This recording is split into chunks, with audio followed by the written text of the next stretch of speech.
Vibes of ઇન્ડિયામાં તમારું સ્વાગત છે। આજનો દિવસ એટલે મહિલાઓનો દિવસ અને આજના દિવસે રાહુલ ગાંધી છે એ દાહોદ ખાતેથી મારી પાછળ અત્યારે જે બસ સ્ટેન્ડ છે ત્યાંથી પદયાત્રા શરૂ કરવાના છે।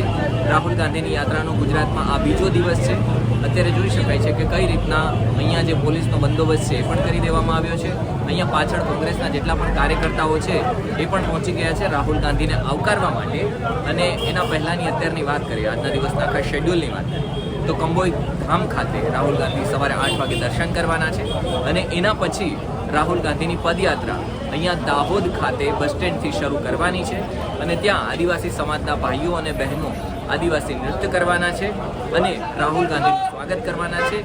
કાર્યકર્તાઓ જેટલા પણ છે એ પણ રાહુલ ગાંધીનું સ્વાગત કરવાના છે અને રાહુલ ગાંધી આવવાના કારણે એની સિક્યુરિટીને કંઈ ચૂક ન થાય એટલા માટે અહીંયા પોલીસનો ચાંપતો બંદોબસ્ત પણ લગાવી દેવામાં આવ્યો છે।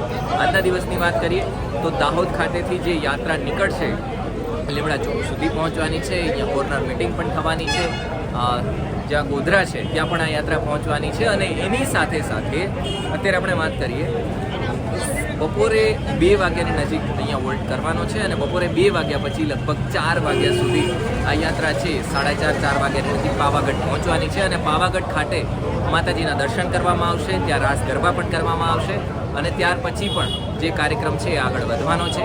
તો આજના દિવસની આટલી અપડેટ છે કે આજની જે રાહુલ ગાંધીની ન્યાય યાત્રા છે એમાં શું થવાનું છે।